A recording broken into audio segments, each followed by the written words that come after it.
He came into my shooting lane at 30 yards, stopped him, and double lunged him.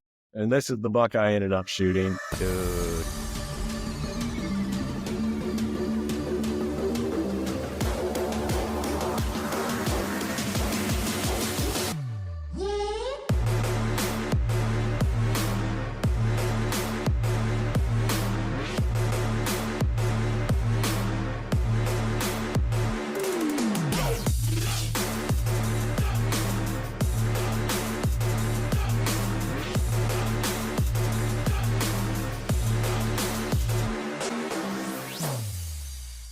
Welcome to episode 6.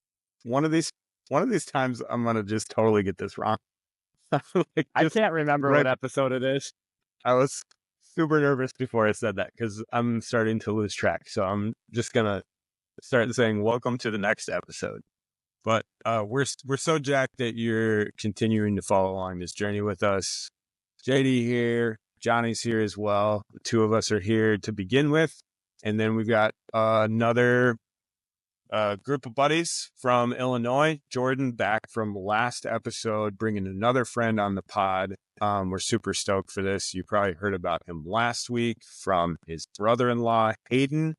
But Cody Kraut is coming on the pod here in just a few minutes. And he's a part of the Growing Deer team. If you haven't heard of Growing Deer, shame. Such an awesome resource. Grant Woods, it's amazing. One of the kind of premier whitetail land management and just whitetail biology resources that's at least on YouTube, but out there in general. And so it'll be fun to hear from him. And Cody himself has shot some really big deer in Illinois. And as we heard from his brother-in-law, is a buck magnet. So we're gonna figure out what that's all about. It would be awesome to be described as a buck magnet. I know. That's like a life goal to be described as buck magnet. So we're going to meet one of those, whether he thinks he is or not, in just a few. So stay tuned. But first, I have a surprise for you, Johnny. Are you ready for this? And our viewers. Maybe. We got our first sponsor of this episode and just in general. Partnership for us. And I'm super stoked about it. It is the National Bow Hunters Education Foundation, and they have sent us some rad stuff. And I want to show you some things, and then I want to invite you to do something. It's pretty awesome. Okay. See, Johnny's stoked already. Check this out. What? Deer anatomy. Isn't this sweet? Deer anatomy? Actually is. It is. It's so cool. This is like a little gnome that you can put in your garden. Oh my gosh. This is made by Reinhardt. I have one of their 3D targets, but they made them this little model, and they sent us this. Friends of the pod, isn't that awesome? Look at this. So I can like demonstrate to my kiddos like the anatomy of the deer, or if you're teaching a little person how to hunt and where to aim. Like, isn't that sick? So that is actually really sick. We can just map out. So JD hit his doe in Minnesota right here. Horrible shot. Don't do that.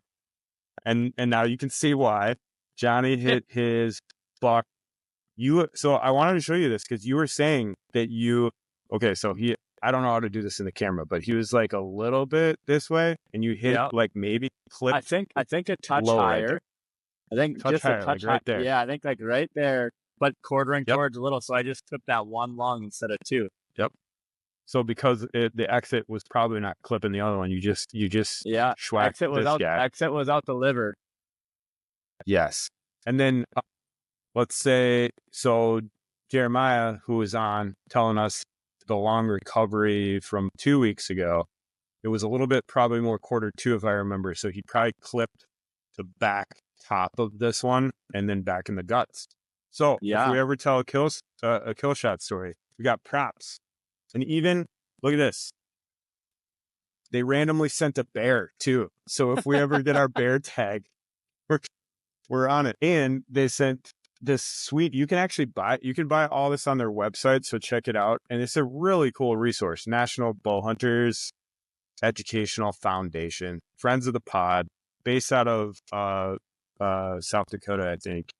And they have these books that you can have around the shack, or if you're teaching kids, you got kiddos. So it's like different layers of the muscle Man, structure, skin.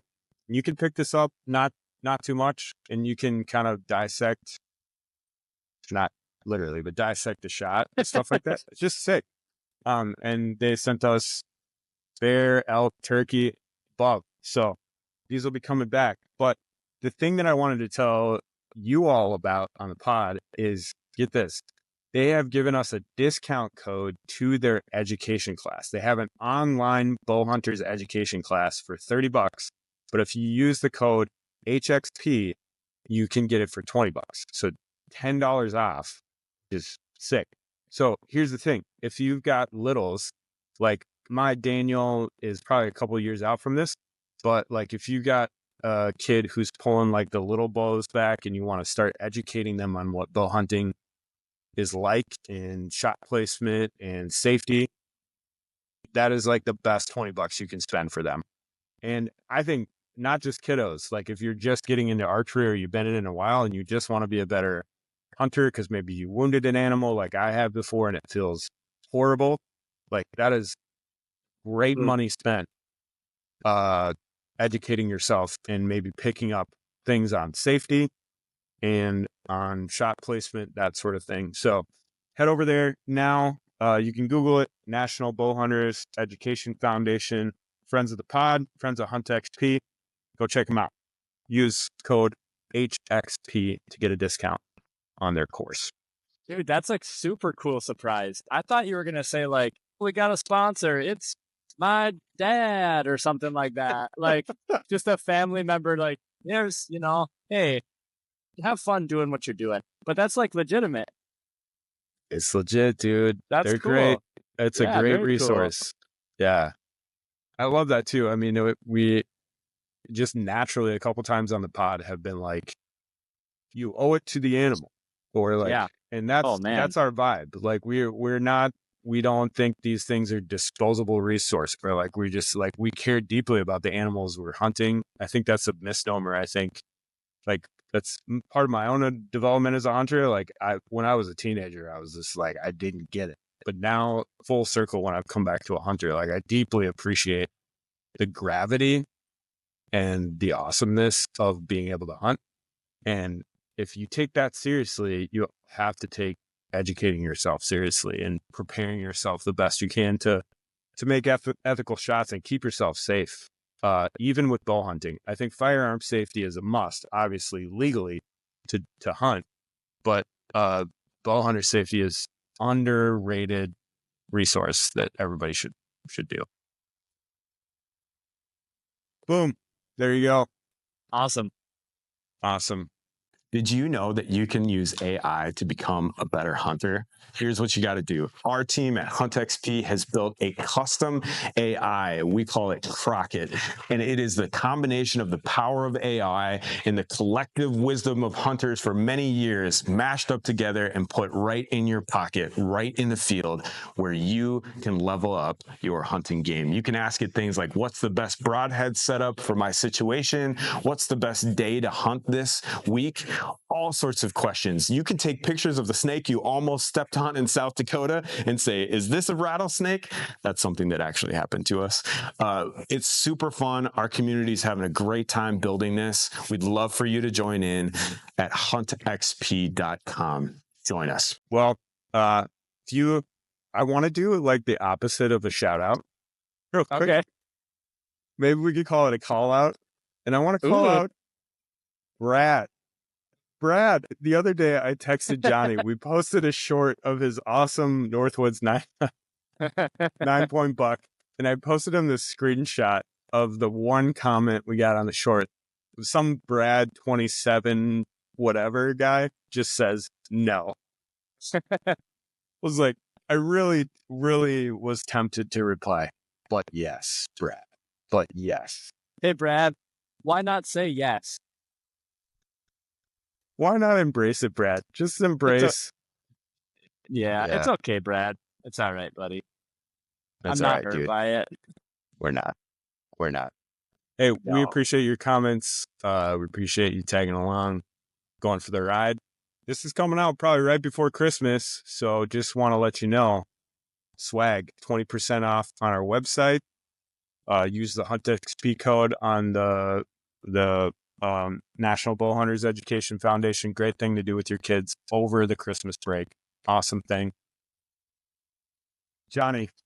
Yeah. I skipped right over it, man, but you just shot a 10-point butte.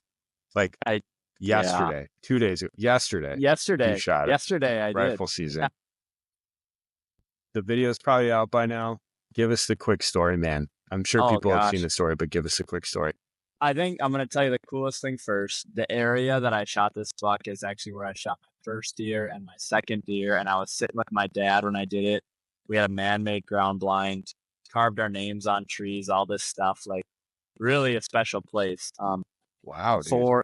And it's, it's public land. So like, just kind of the way public land can work sometime, the area kind of got overrun, and everyone has a right to be there. But my dad, being my dad, who likes to hunt super hard, where I learned to hunt super hard, was like, we'll just find another spot. So we did, and we've had tons of success. Actually, if we're talking about buck magnets, I would say my dad is a big too. Yes. But anyway, OG buck magnet right there. Yeah. Mike Bebo. So long story short, I haven't been back in this area for literally 24 years. And this year I decided to take a walk, and I was like just exploring some new areas, and I didn't even really know it, but I found this spot and I really liked the look of it. Put a camera out, and I was talking to my dad, and I sent him my pin on Onyx, and he goes, "Hey, do you know that spot?" And I'm like, "No." And he's like, "That's right where you shot your first buck, like right there." And I'm like, "Really?" Wow. And he goes, "Yeah, but we just used to come in from the other way, and now you can't anymore." And I'm like, "You're joking." He's like, "No." That's nuts. So I'm like, so then I was like, no matter what, this is where I'm going to sit. So I go and I put my stand up a couple of weeks before rifle opener, and there'd been a couple of decent bucks on camera, like no like mega giants, but like a couple of shooters, I thought, for northern Wisconsin public land. And so I go and sit, and I don't know, it's like 7:35 or 7:40. Yeah, there had been a little bit of shooting, but I heard down in this little swamp, I heard twig snap, and start kind of pay attention over there, and boom, out steps this really nice 10-pointer. And he was probably 40 yards away when I saw him. And when it happened quick, he was coming, like not on a run, but he was walking, and he was stopping. So he's walking, and speaking of deer anatomy, everything runs through my head now. Like, where am I going to put my crosshairs? And he's quartering towards me. And a rifle, obviously, you can blow through a shoulder, but right. I like to line up, the front leg with the rifle. If he's quartering towards, like, front leg and back leg. Yep. I lined it up and punched him right in the front shoulder, a little bit higher, JD. Boom. Yeah. Right about there, probably. And, man, it broke his front leg, and he went about 50 yards. He tried to get back into the swamp, back into the safety. I think he was just switching beds. There was some commotion earlier, and I think it got him unsettled. And this was a long ways away, but I could hear it plain as day. And it got him. I think he was switching beds. Like, I'm a little uncomfortable. I'm going to get a different vantage point. And I guess I never thought about this. He could probably smell, too, anything that was coming. And he was moving away from what he was smelling, I bet. But anyway, he comes up to me, and I shoot him, and he died within 40 yards. And man, I was thrilled. A beautiful opening day 10-pointer in a spot that's pretty special to me. So full circle. You said you were 12 when you shot the first one, and 20 some now. Years later. Dang. Yeah. So, and if you want to hear the story of the first one, it's on the first podcast. So you could, there you go, full circle. That's crazy. I forgot we already talked about that. Yeah. It is crazy. And I thought about this too. This is just blowing my mind. I've sat with my boys so much this year. The one time I went and sat by myself bow hunting, shot that 9-pointer, and I told my wife, I said, I'm only going to hunt Saturday for myself. The rest of the week, I'm going to be for the boys and stuff. I got to do stuff around the house too. But yeah, the one morning I sit by myself with my rifle, I shot a buck, a really nice one. So I've hunted total for myself probably 2.5, 3 hours tops, and I shot two Dang. really big bucks. I think That's insane. That's yeah, insane right there. That this is that amount not. of hunting. Yeah, that's not typical. Obviously, usually I put in the time and the effort and grind, and it usually pays off. But this year, I'm like, wow. I think my theory, God is just blessing me for sitting with my boys all the Yeah. time and not thinking about myself. There you go. There you go. Yeah, What is that like? That's like a point every 15 minutes or something like that. You've something got crazy. a G2 every. That's wild. Yeah, That's yeah, wild, man. dude. Well, thanks for It telling the is. story. It's Yeah. time. It's Okay. time to get some more boys on here. So those Illinois boys shooting those. What did he call them last week? What did Hayden call them? Something probably corn fed, right? Those corn fed. No, slob. That's what it was. Oh Slob. yeah. Yeah. I would You gotta like regular say, slob and then yeah. dirty slobs. I Yeah. would say the 10-pointer I just shot, I don't know what slob he falls into, but since he came out of a swamp, the first thing I said was, because his body is huge, actually. Yeah. I just called him a big swamp donkey. That's what I called him. Swamp duck. Yeah. Man, those swamp bucks. Those are awesome. They're just a little bit different. Yeah. All right. It's time for Cody Let's and do Jordan. Let's get do it. Well, here you are, guys. Welcome to the pod. Welcome to the Hunt XP pod. Cody, glad you're here. Thanks for Jordan, having me. welcome back. Cody, I'm why here. don't you go ahead and introduce yourself, man? Yeah, well, my name's Cody Kraut. I hunt in Western Illinois. I got my first compound bow whenever I was 9 years old, and that really started everything for me. It's been a passion of mine ever since. I shot my first deer that year.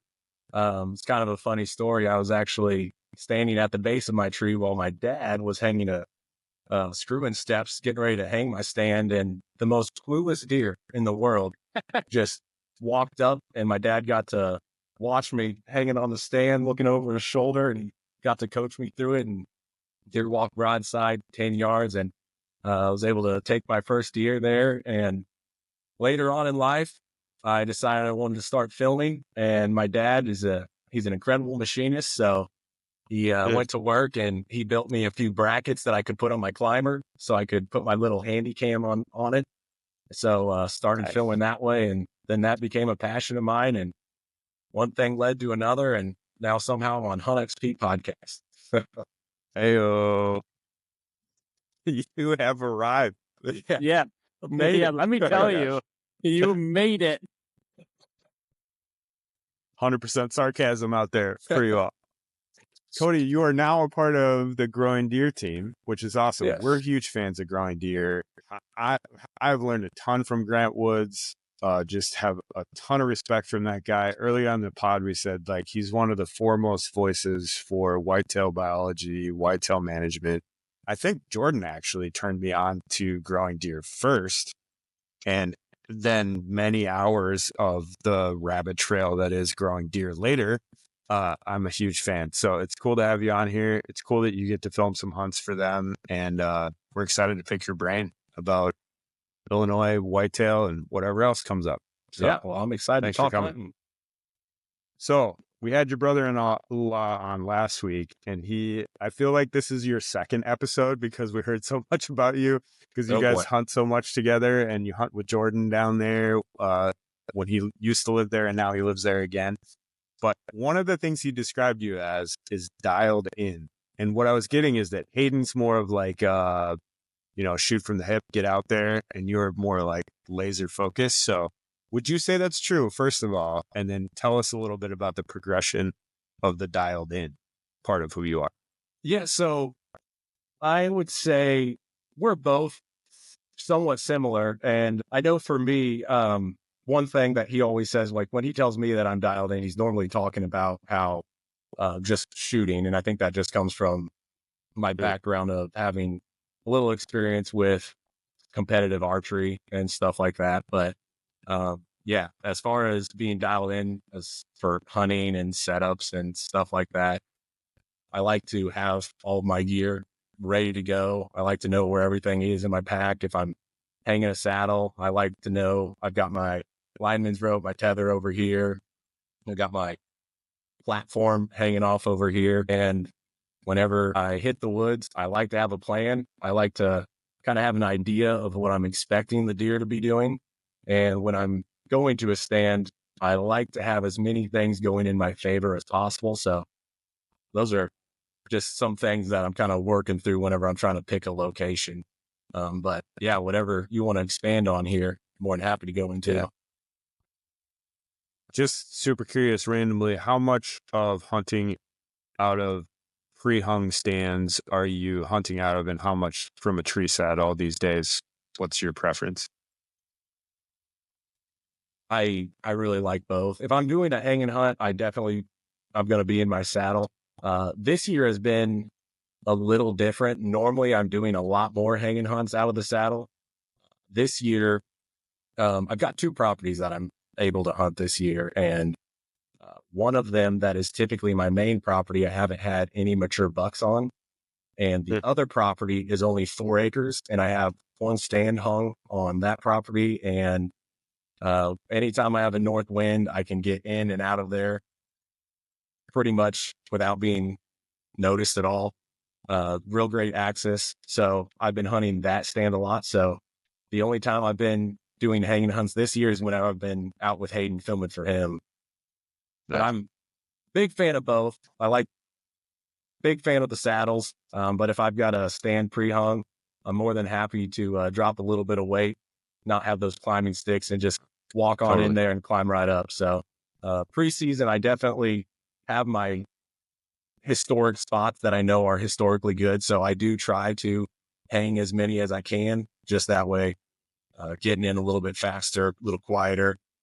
But yeah, whenever I need to run a gun, more than happy to do it. Good stuff. Cody, you mentioned you like to when you're talking about dialed in, you like to have things in your favor, right? And I'm assuming I can guess a couple of those things. So take us through, what are things that you want in your favor when you're going in? Sure. So number one, the wind. I do not want to be letting deer know that I'm there. So the wind is the biggest thing. And then also it kind of depends on the time of year. I know certain places are going to be hotter than others for depending on what phase of the rut we're in or phase of the season. So the main one though is the wind, and there's certain places I might have a good wind for it, but for example, I've got one spot that's way deep in our property, and it's a great spot year round, but I know that my odds aren't as high preseason. So even if conditions seem well or seem good for it, I'm going to be waiting until we start to hit at least that pre-rut phase and get into the rut before I go all the way back in there to try to knock down one of our bucks. Good stuff. Jordan, I know you guys have hunted together a little bit. Anything you notice about each other that you've got as you've progressed as hunters, you've paid more attention to in your context, or you've noticed the other pay attention to more in terms of getting dialed in? I pay attention to anytime I get a text from Cody when it's deer season, because it's probably a big buck. But I You just were gotta dialed expect into his it. text messages. I don't know. I mean, there's been the journey with growing deer, of course, seeing more of Cody's hunts from that perspective. It's been cool watching that progression for sure. And I know we're wanting to talk and going to talk more about the filming aspect, but that's definitely something I've taken note of. And I can probably thank Cody and Hayden too. And I don't know, probably Hunting Public, probably Grant Woods would say are high influencers. But anytime I can, I try to use my phone to film. Fun fact for me, I've only ever gotten a shot at a deer on film once, and it was the one that I missed over its back. JD, you're very familiar with that spot. I have that antlers. video and editing right now so everybody can see. I have I'm very familiar with that spot. Yep. Yeah. I have a nice set of probably 2.5-year-old set of antlers, very dark chocolate antlers from that exact spot, basically. And I have video Might footage have of been missing that over the back of guy. another one. And yep, that guy in your background. I know you've got another story from this year, Cody, because I don't know when it was, like late October or mid-October. Jordan just sends me a picture of this beautiful deer. And in the picture, there's a luminoc or something going right into that thing's vitals. And I was like, heck yeah, I don't know who this is, but this is awesome. So tell us the story. I think you might even have the rack to show us. I do. Tell us the story of your buck this year. I do. Yes. So, like I said, the two properties I have this year, my main property, it's my dad's property, and it's 74 acres. And this is the first year we haven't had a single mature buck show up on camera. So we got permission on a little piece of property that's only 4 acres of timber. And looking at it on a map, it actually sets up great because you've got big timber to the north and then you've got big timber to the south, and it just funnels down nicely into this 4 acres. So Nice. on, I believe it was October 16th, I went in there after work one day. We had a north wind, which you really just need something with north in it, preferably northwest, but headed in there with a good wind. And my main goal was to get in there and set up a multi-mobile and just see what's moving through there. So I went in there, hunted, had a pretty good hunt, saw a few deer, but we got down, I hung the camera and I added a mock scrape in there and backed out. And then it was the very next morning, we got a mature buck on camera.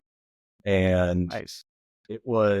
I ended up shooting this deer just 10 days later. But within that time period, we had 3 mature bucks on camera, and the buck I shot was not one of them. So, not big property. It doesn't hold deer by any means, but it's just a perfect little funnel, and they're constantly just moving in and out of there. So the morning before I shot this buck, though, had a pretty cool hunt. I had a good buck come into that mock scrape that I had made. I got some good footage of him. And then as light was starting to dwindle, I heard something. I looked over and I had a fawn running towards me, and fawn running in late October. I'm thinking, hey, what's going to be behind her? So I went ahead and grabbed my bow just in case, and she ran in front of me and stopped. And I'm sitting there watching, and I'm not seeing anything. And then I'm thinking, okay, well, she's just loony. And then I start hearing some steps, and I turn around, and there's 2 coyotes that are just moving real slow, just trailing her. So that was the first time I had ever seen that. But they ended up circling around me, and I was able to shoot the lead coyote, and the fawn got out of there safe. So that was good. But anyway, Good work.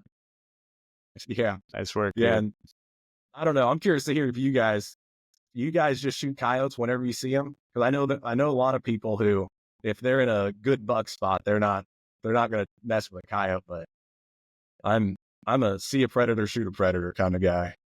Yeah, I'm the same way. The saying goes, right? Any hunt you're on, as soon as you see a coyote, it turns into a coyote. That's right. Well, good. I mean, yeah. Totally. Glad we're on the same page then. But yeah, so the next morning we had a cold front move through, northwest wind, or I think it was northwest, but headed in there. And I mean, there wasn't much to this one. Had a doe come by early, and then I'm sitting there and look over just north of me. I just see a rat coming through the woods, and I immediately thought it was that first mature buck we had on camera. He was a pretty fat buck that I named Pork Chop. And Nice. I saw the rat coming. I thought it was him. I grabbed my bow, and I didn't get much footage of him at all. It was so thick, but he came into my shooting lane at 30 yards, stopped him, and double lunged him. And yeah, that's pretty much how that happened. And I called my wife to let her know that I had shot her, or that I had shot him, and I thought it was Pork Chop. And I was watching the video back, and while I was on the phone with her, I was like, that's not Pork Chop. He's got too many points, because Pork Chop was a mainframe 10, and this is the buck I ended up shooting. Dude. And he's Look at 12 here. But yeah, he was a buck that I had never G3 on seen the before. one side is awesome. Yeah. And Split there. on this 4 acres, it's a farmer who just wants deer gone. So there's another kid that has permission on the property. I sent him a picture of it, and he had a picture of it in velvet. And I thought I was going to have another bonus buck, but he said that he named it Splits due to this right here. So figured we better stick with him. But I also have a buck on the wall named Splits. So going to call him Splits the second. Or there was too many splits. Too many splits to deal with, Cody. Yeah, there was a comment on the YouTube channel on Growing Deer that said, Splits the second, why not Splits again? And so I like that. So I might be switching it to Splits again. Splits again. Wait, Cody, you got to share what your niece said, though, because that really should be the name you stick with. That is a good point. If you guys watched the episode, my nieces are in it at the end, but after it was all said and done, when we were trying to come up with, or I let my nieces try to come up with a name, and my niece Sage decided a good name would be Splits Banana Kraut. There you go. I mean, that should have been the first thing that came to your mind. Yeah, that's on you, Cody. Obviously. That's on you. That's funny. Oh, man. We so better, it's out now. Can I link the video in the show notes? That's great. Is it for out? Sure. Yeah, awesome. Yep, it's out. That's what I was going to put it in ask. there. We better link the video if that's okay. We'll put it. Yeah, we'll for put sure. it. It'll be down below. Now I don't have her naming it on camera, but she does have a few good quotes in there while we're headed to the blood trail. She asked me where my little secret hideout was, and then I've got That's awesome. Whenever I saw the buck, I started filming from behind her, and her sister Hazel, they are 5 foot from this deer, and they're not seeing it. And Sage ends up saying, he's like, wow, this is a lot of blood. I think it's definitely going to die. And then she looks up and she just goes, okay, it's dead. But I was really happy to see that they got put in the episode. That was awesome. Oh, man, that's so cool. That's awesome. Well, you were also named the Buck Magnet Man, which we were saying earlier on this podcast. Hey, that's like a life goal for someone to call you a Buck Magnet. And I know you'll probably humbly deflect the title, but what's that about? Like, tell us the story behind that loose nickname you have now, at least in the Hunt XP community. Right. Yeah. Well, I won't go through the full list, but I've definitely been called worse things. I think when it comes to Hayden, I don't know what it is, but we've always had very different luck, which is interesting because a lot of times we're together, and it just seems like if Hayden is the one behind the bow and I'm behind the camera, I mean, yay if we see a deer. And yeah, if Hayden's behind the camera, it tends to be a pretty good hunt. But it all started, this was back in 2013. And we woke up one morning and it was opening day of deer season, October 1st. And we were going to go out and film each other. And we were actually, this is pretty early on. And we just want to go out and be in a tree. That spot I was telling you about, that's way in the woods that I don't go to early season. I'm about to tell you a story where I went to it early season. But we got up and we were trying to decide who was going to film. And so I got a Sacagawea coin out of my little collection. And we flipped the coin. I was heads, he was tails. And he won the coin toss. And so I was like, well, shoot. All right, I guess I'm filming for Hayden today. So we head out there, go deep in the woods, climb up in the tree, and half hour after sunlight, a doe comes by and he shoots the doe. And so we were like, great day. Like, couldn't have gone any better. And so I grabbed my bow and I give him the camera. And it was probably 45 minutes later. Hayden says, first off, the intending, Hayden, it used to be whenever he sees a deer, he would always go. I always loved that. But I think I've laughed at it too much. He's starting to dial that back a little bit. But anyway, on this hunt, he ended up saying, Cody, big buck, big buck. And I jumped up and I looked behind the tree and saw antlers coming. And this deer there were dogs barking over behind him. And I think the dogs actually chased him to him.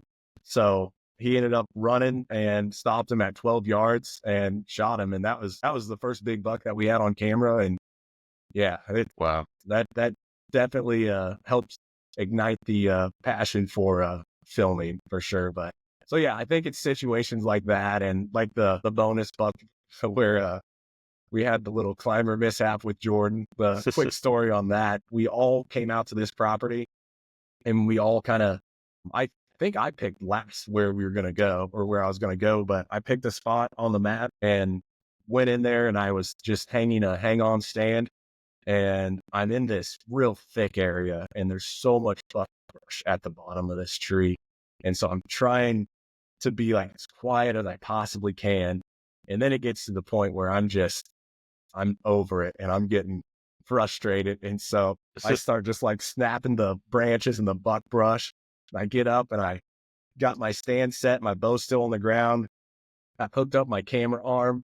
And I just tightening down my camera, and I heard something. I looked over my shoulder, and there was this buck, and he started looking because he heard me. I assume he thought I was a buck, and I just froze, and he was probably 70 yards, and then he put his head down and just started coming. I was like, no. So I tried to tighten the camera down real quick, lefty loosey, righty tighty. I mixed that up, almost dropped the camera, but we got it tightened down and grabbed my pull-up rope and started to pull. My rope was caught in my climbing stick, so I had to whip it around to get it unhooked.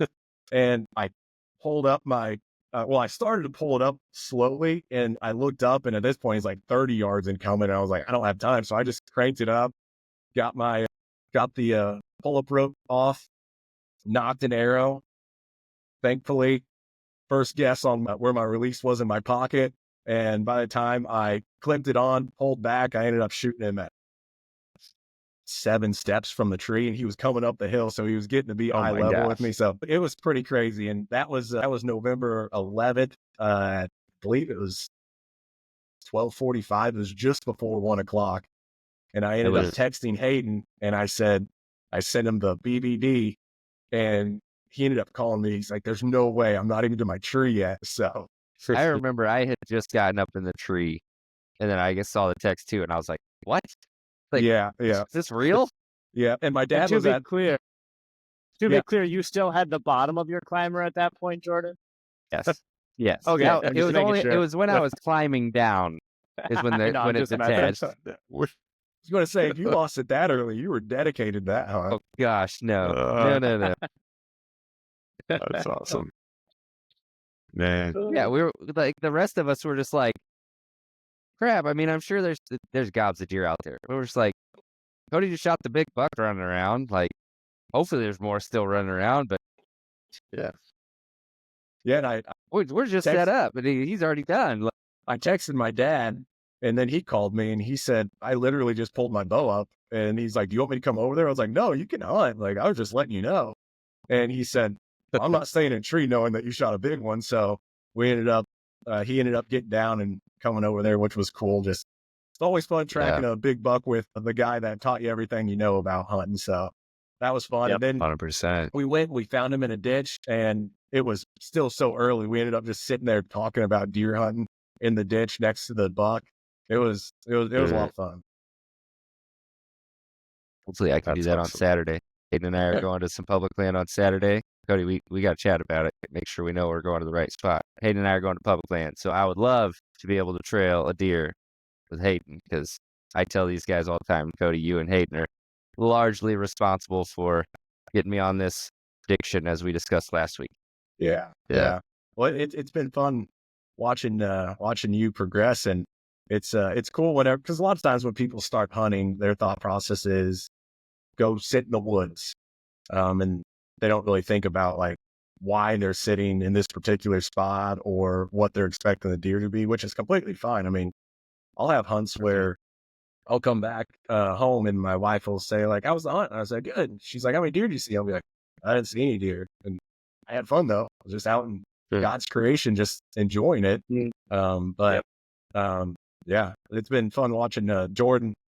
Whenever he came on the scene, he cares and wants to learn. So that's really cool to see. I was gonna say, if you're looking for some tips on that public ground, I can tell you where I did see the biggest deer I've ever seen in my life.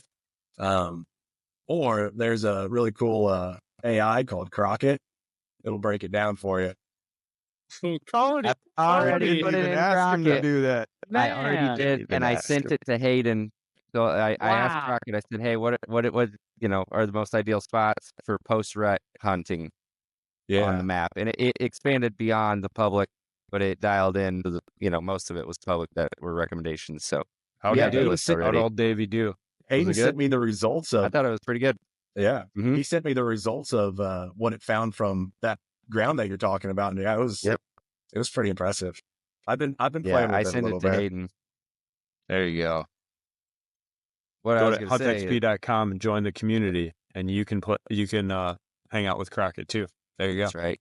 It's been awesome. What I was going to say is one story I didn't share last week that Cody and Hayden were instrumental in is it was the very first hunt I ever had. And one thing is, now obviously I know this and I learned very, very quickly, as you'll find out in a moment. But being around Hayden and Cody, even when they were younger, they were already talking about management and not shooting little bucks. They wanted to shoot big bucks only, 3.5 or older, 4.5, probably 4.5 or older at that point.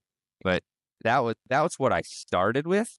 So the very first time I'm out there, and again, Cody, you know this, it was your sister's purple bow you guys spray painted black and set me up with. Oh, I'm yeah. out on the ground. Spray paint it, and Yeah. bring it back, Jordan, please. These guys want me to take a hunt with it as a purple bow We do. and film it. I would gladly oblige, but I'm out there, We've asked twice now, so it must happen. I think the For third sure. time's the charm. There you go. But anyway, it's the very first hunt. I didn't know what the heck I was doing. I went out. It was a morning hunt, and Hayden was like, pointed out on the map, here's where you should go on my parents' property. Here's where you should walk, whatever. And I go out there, and there's a deadfall and, a regular growing tree. And I was like, all right, I'm just going to sit here, I guess.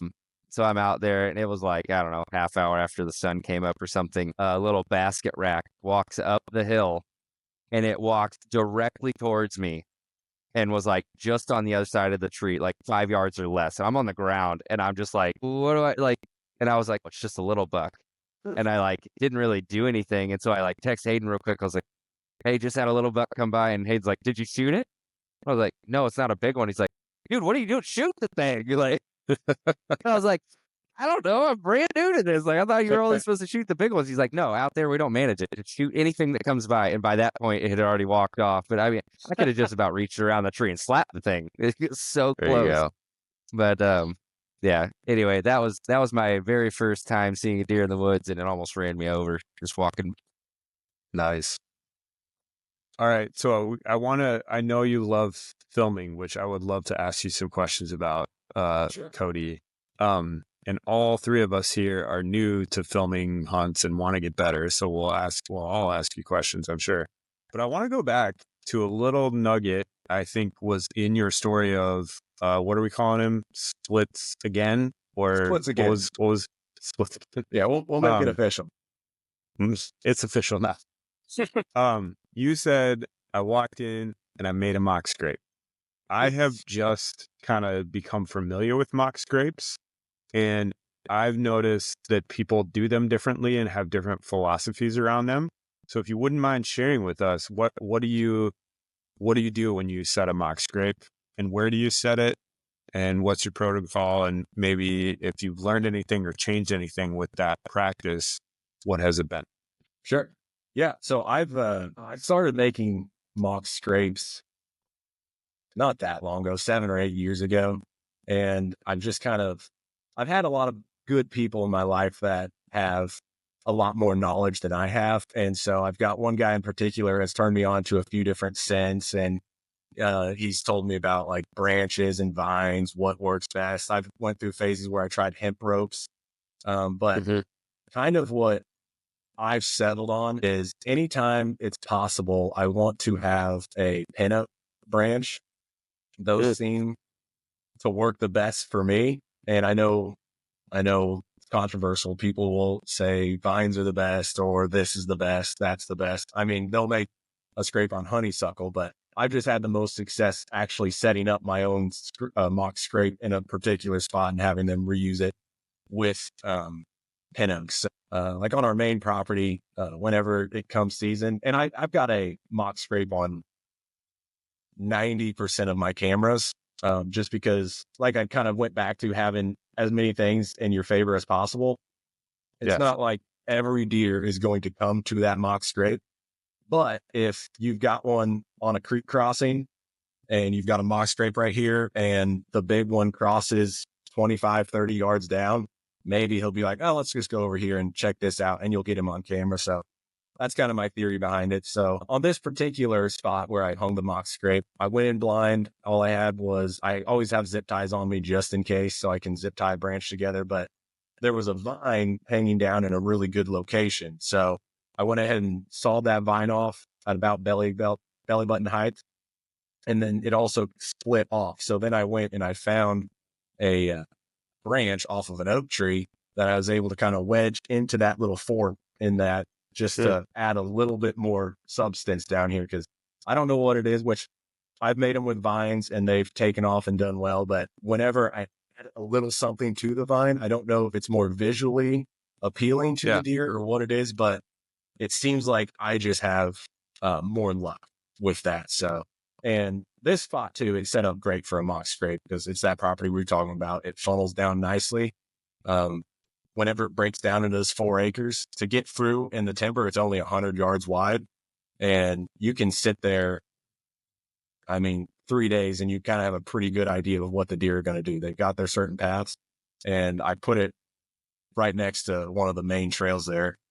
I go in and I'll kick up the dirt, and I like to make it pretty big just to where they can see it. I like to have that visual sign as well. And then I started using, I believe the company was Jared Mills. He started it, but I just started using that this year. Previous years, I would use Scrape Fix. It's a powder, and it looks like it's in a little grenade, and I had good luck with that. But I started using the Daywalk this year, and I'll on the licking branch, I'll put some of that preorbital gland scent on it, and then he's got what is called rut nuggets.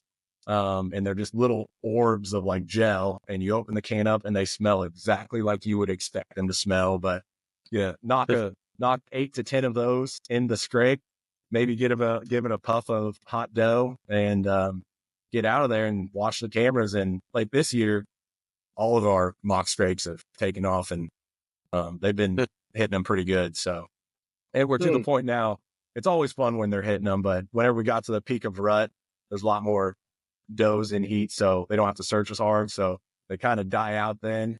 But we're getting to the point where they're starting to hit them a little bit more, trying to find those last does. I just had a thought on the buck magnet, right? As your brother-in-law affectionately calls you, or has referred to you to us. So I was talking, one of the best things about Wisconsin rifle deer camp, we talked about this before, is like, just the camaraderie. You go to the shack, you have your friends or family, whatever it might be. So yesterday I'm sitting there after I shot that 10-pointer in the morning, and I'm feeling pretty good, right? The classic response when someone's like, oh, did you get anything? And you're like, yeah, most of the time, and Cody, I'm picking this up from you, you're probably like, yeah, I got lucky, But I said that to my uncle. He was like, hey, Johnny, that's a beautiful buck you shot. And I said, yeah, I got lucky. And he goes, now hold on. And I'm like, what? And he goes, I know that you put a ton of time and effort in, just like the rest of us do. Yes, there's absolutely an element of luck anytime you go in the woods, right? But if you're doing all the prep work, if you're dialed in as you are, Cody, and all these things, you're doing things to put luck in your favor, right? Like you're taking something, you're taking some of that luck out of the equation. You're setting yourself up for success. Yep, anyone can walk into the woods and get really lucky. That happens during rifle season all the time, right? You chase a big mature buck all bow season, and then some like 10-year-old kid walks in and shoots it on opening day, and you're thrilled for the kid, but you're like, he had no idea what he was doing. That was luck. But to be a quote unquote buck magnet, it's like, man, you're doing the hard work year after year. So it's not coincidence. It's not truly being a magnet. It's truly being dialed in. You're doing the work to set yourself Yeah. up for success. Sure. That's good. Yeah. So, and it goes back to just putting things in your favor. Right. There's certain times of the year you don't want to go in too deep, but you've got a good wind, good access. You can get in and out without being recognized or noticed. So you go in there and you might get lucky and have a buck come by, but you just save those hot rut spots for whenever the rut's on. And I'll tell you one story. I've got one buck, and I know Jordan knows this one pretty well. And we've got a video of it on our old YouTube channel before I joined Growing Deer. But it was a buck that we called Alien. And I filmed him 3 years before I shot him. And I thought he was a 3.5-year-old whenever I first filmed him. And this is my favorite buck just because this is the first one that first off, he taught me so much about the capabilities of mature deer. But he's the first deer that I felt like I actually earned, like totally, completely. Like I had him pegged and went in and executed perfectly. So basically the quick version is we were getting him coming out into a small food plot on the far south end of our property. And he would always enter the food plot in the northwest corner. And after I went over, pulled the card, and I saw this, and it was over a span of like 3 weeks. And so I was trying to figure out, I was like, I would love to shoot this deer. I mean, he's a real heavy 9-pointer, really cool deer. And I went on a website, Wonderground, and I started going over the historic data. And I noticed that every time he was coming out in the northwest corner of this food plot, it was a southeast wind. And so I saw that and I was just like, no way. And I thought, like, from shed hunting, I had a pretty good idea where he was bedded. And so I was thinking he's going to be a tough deer to kill because it's really hard to get in there and hunt that with a southeast wind. But looking at the maps, and I ended up figuring out, like, he's entering the property like right here. And there was a pinnum off to the edge to where I could get it standing there. And as long as the wind stayed steady, it'd just be threading the needle, just barely missing him. So waited. It was Sunday afternoon that we got a lot of rain. And so my dad and I went into that food plot and we hung that set. And the rain was key because where he was bedded was very close to that food plot. But we snuck in, got that hung, and left. And then it was the next Sunday. We had a southeast wind, and I went in there and hunted him for the first time. And it was right at last light. I looked over, and then here he comes out of the timber, and got him shot the first hunt for him. So that was Wow. that was pretty instrumental in my love of whitetail as well. Like, I already loved them, but just knowing how smart they can actually be, because it was so consistent, that southeast wind. And it wasn't a south wind, it was a southeast wind. And whenever we went and tracked him, he died just 20 yards from his bed. We ended up finding his bed, and his bed was on the ridge, like on the point of a ridge, overlooking what we call the valley, just a big open valley. It's in the timber, but it's pretty open. You can see a long ways. And he would bend up there, and with a southeast wind, it was coming over his back, and he could see that whole valley, and he could see over into our main food plot. So that kind of blew my mind after I saw that, because Wow. I was just wondering, it made me hunt the property different, because now, like, whenever I want to hunt in the valley, I know Alien, he used to bed right there. If I try to pull that, he's watching me. So that's more of a go in early morning and go in under the cover of dark. But yeah, that's the one that I feel like I really earned. But yeah, you're right though. Like, there's definitely things that you can put in your favor to get lucky more often. Which, there's a tidbit of luck in all successful hunts. Like, even that one, the wind dies down just a little bit and he catches me. But thankfully that did not happen. Yeah. Good stuff. Well, we want to ask you about filming. Yeah. You said that this is like your addiction now, is like filming hunts. And so walk us through the progression. You started really early, filming with Hayden and others, and your dad building custom stuff for your climbers. Awesome. So, instead of like where you're at now, what advice would you give for what things matter most and what doesn't matter for maybe guys like us who have filmed a little bit, but Johnny's got great success with filming. Both times he's tried to film, he's shot just awesome deer. So he's got this in the bag. But for the rest of us who are trying to, what equipment do we really not need? What do we really need? And how do we get better at capturing the moment so we can keep coming back to it and share it with others? Sure. Yeah.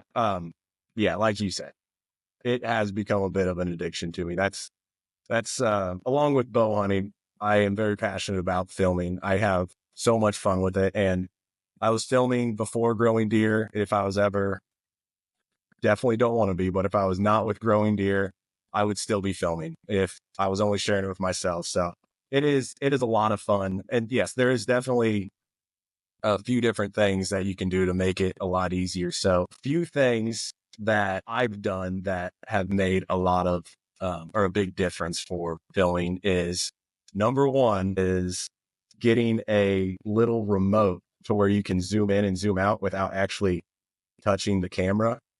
That just makes it a lot easier whenever you're trying to be quick. And then I've got it to where I can also play with the manual focus. And whenever I first started, I always had it in autofocus because I was thinking, well, I'm going to be on the deer and I just wanted to stay in focus. And that's great if you're in a food plot or real open timber. But whenever you're in the thick cover, a lot of times where bucks are, that twig that's 20 foot in front of you is all of a sudden perfectly in focus. And it was actually Daniel from Growing Deer. He told me, he's like, hey, have you ever thought about shooting in manual? I was like, no, that'd be terribly difficult, but it's really not, because you can kind of preset it and it's going to look all right. Like you might have it set on 100 foot and the deer's at 20 yards, 60 foot. It's still going to look good. So that is one thing that I would definitely recommend.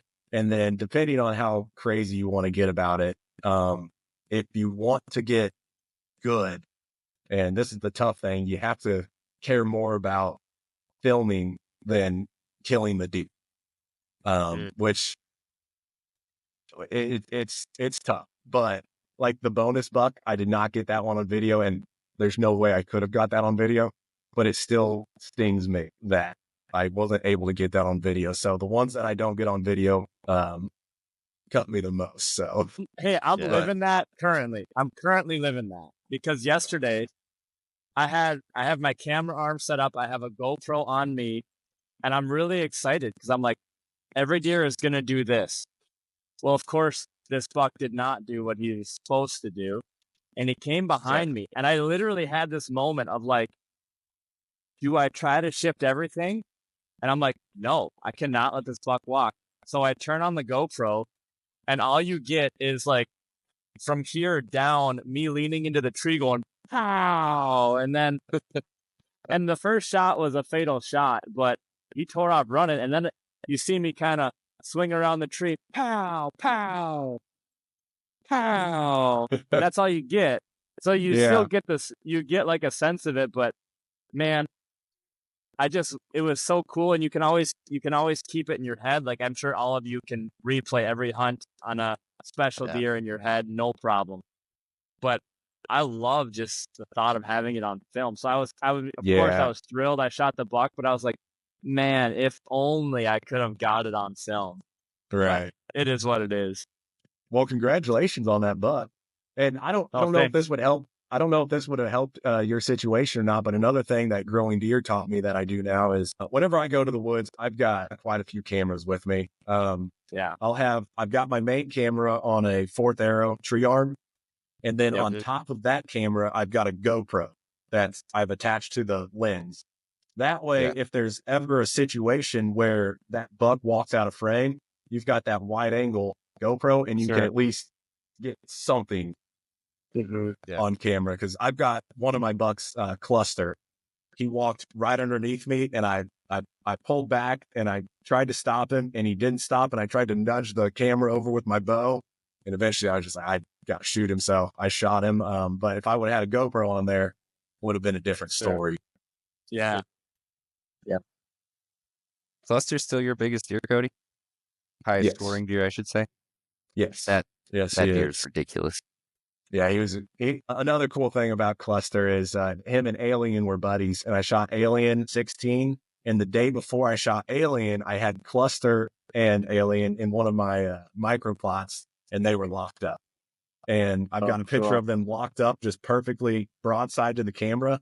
And then I've got another one where they're perfectly broadside, and they're both just looking the opposite direction. It's just those are my favorite trail cam videos. But I shot Alien the next day, and then I shot Cluster the next year. And yeah, he was a cool. We called him Cluster because he just had a bunch of points on his base. He ended up having 24 scoreable. Oh, wow. He's Cluster. So real simple for guys who are just starting out. You want some sort of, would you recommend a camcorder or a DSLR to start with? If I would recommend starting with a camcorder. I think they're a little bit easier. If you're wanting to go as cheap as possible, there's a lot of good options out there, and I don't know that much about like brands, so I can't throw out any like this would be a good option. But I would recommend, if you're just wanting to just get into it, get a cheap camera and find a remote. It's $20-$30 on Amazon. Plug it in to where you can at least zoom in and zoom out, because that is just so much easier whenever you're filming. You're holding the bow and you got the arm. It's just a lot easier than trying to get up here. Yep. Whenever you set up, I always like to set up to wherever I'm naturally holding my bow, I like for my arm to be, or my camera to be right at about the same height, so there's just minimal movement. That way you can just go straight from the arm to your release and pull back and make the shot. But yeah, I would recommend just some sort of handy cam video camera like that. I have not used a DSLR yet. I've got one, and I've got a blind set up that I'm wanting to play with it and go maybe shoot a doe and just see what kind of footage I can get with it, because I think the footage would be a little bit better, but just a little bit more difficult. An underrated start for folks too is just your iPhone. If you got like a newer iPhone, like, and shooting on 4K, even 60 frames, if you can get that on your iPhone, and further out than you would think, because you can always in edit pull it tighter, and that's kind of like the starting there is often like better quality and easier to use sometimes than the cheaper ones. So then you got your one in front, and if someone just had one GoPro, best angle would be behind, up and away somewhere where you're capturing you shooting or something like that. Yeah, what would you recommend? It depends. So like my particular setup, I'll have a GoPro on each side of the tree facing me, and I've got a DJI mic that I hook up to one of the GoPros, and that'll be like my interview camera. So whenever I'm standing, it's kind of just right there on my face. And then I also have an outreach arm from Fourth Arrow that I'll put above me, and I'll get a wide angle of me. So I think the best thing would be to get an angle that shows the most of you. I think that would be the best, because like if you just had one like on this side of the tree and the deer's on this side of the tree, like even on the video, the episode of the buck I shot, I've got a GoPro remote. One of my main GoPro that would show most of me didn't turn on, so the video of me shooting is just right over my shoulder. You just see the back of me whenever I shoot. But yeah, just a wide angle that gets as much of the shooter as possible. And that's just it. I feel like it just helps tell the story. Like you can kind of see more of what they're going through. So that would be my recommendation. That's awesome. Which you don't have to get as crazy as I have, because I go in and I've got 4 GoPros. I've got one on each side. I've got one on my camera, and then I've got one on the outreach arm. But I think your suggestion is great. Like iPhones, phones take incredible video nowadays. And I'm sure a lot of companies make camera arms that support phones, but I know Fourth Arrow does. So yeah, we can put that one in the notes. We can put a whole list if people want it down below. Yeah, I'll just speak to that. Budget hunter over here. I use my phone, and I bought just a cheap little tripod that has a, expandable clamp that holds my phone. And man, I'm shooting myself. I shot a buck with my boys in the blind earlier this year, and I thought I smoked the thing, but trailed it 350 yards and didn't find it. And it started raining and lost the trail and grid searched and didn't find the thing. And I'm like, man, I so wish I would have had that on film. And it was the perfect spot. Like, I have a hole in my blind that I would have had the camera, but my kids were watching a show to keep them quiet. Totally. And Yep. so it's like, if I would have had a GoPro or something else with it, would have been a lot easier. No, the only video they have that is over the back of that deer was on my phone. And again, that little tripod I have, I've wrapped it up on poles of my blind. I've wrapped it around the arm of my climber. You can just set it on the ground. I mean, it's not very good if you're on the ground. You just set it on the ground, but you can hang it on a branch or whatever and get an angle. I always try, with my singular camera. Thankfully, the iPhone has the wide angle. So sometimes I'll do wide, sometimes I'll do straight. But my main focus is where I think deer are going to be. Just leave it there and try not to hit it. But yeah, on the flip side, Cody, you've got you've had videos of GoPro in a food plot, and you shot and got footage of it an arrow going through deer. Yeah. That's Yeah. amazing. I- Before I was with Growing Deer on our other YouTube channel, I had 5 different angles of this deer. And yeah, I had a GoPro sitting on top of a trail camera, and I just waited for it to walk in front of it. So That's I get a cool. little crazy about it, but I love it. And it Love can it, dude. be really helpful too. You can review the footage and see right where you hit the deer as well. So it can Yeah. be beneficial as well, as far as a lot of fun and have those memories in video form. It's awesome. Yeah. Cody, thanks so much for the time. Jordan, thanks again for joining us. Cody, Pleasure. where do people find all your stuff? I know we've mentioned it here and there, but what's the best place if you're on socials, and where do they find you on Growing Deer? Yeah. First off, Growing Deer TV on Instagram. It's Growing Deer TV. Facebook is Grant Woods. I recommend going and checking out Growing Deer TV YouTube channel. They've got a ton of information, very educational. Grant is one of the best, if not the best, wildlife biologists in the world. Incredible man. Him and Daniel both. Yep. Great guys. But yeah, I would check them out on YouTube. If you want to watch the episode of Splits again, that just came out 2 weeks ago again. And I think it's called Big Buck and Coyote Tagged on 4 Acres. Something like we'll that. put it in the notes. Okay, Yep, awesome. But then, my personal on Instagram, Cody Kraut, and Facebook, Cody Kraut. We're pumped to see more, man. I can Yeah. tell we're gonna have a lot more videos coming from you, and we'll be watching out for them. I Appreciate the time, dude. Yeah, thanks for having Yeah. me. It's been a lot of fun. Thanks, Thanks Cody. for joining us. Yep. Nice to meet you guys. Well, that was sweet. It was great to have those guys. Great stories. Keep hanging out. We got some great guests coming up the next few weeks. You're going to want to check out. So like and subscribe if you haven't already.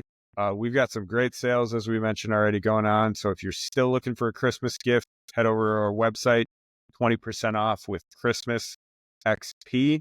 As we mentioned, thanks again to these guys. Check out their stuff. National Bow Hunters Foundation. Take the course code HXP for that. Check out all of Cody's stuff. For sure, check out Growing Deer if you don't know what that is. Don't know what rock on the internet you're living under, at least the hunting rock. If you don't know them, they're amazing. It was super fun. Thanks for watching. John, you got anything to say? I would just echo, man. We got some really cool guests coming up, and appreciate you guys' support. So we're having fun. Let's keep it rolling. Hey there, thanks for watching this video. I'm JD, founder and crew member of the HuntXP team. We're so grateful that you took time to watch this video, and hopefully it's helping you level up your hunting game.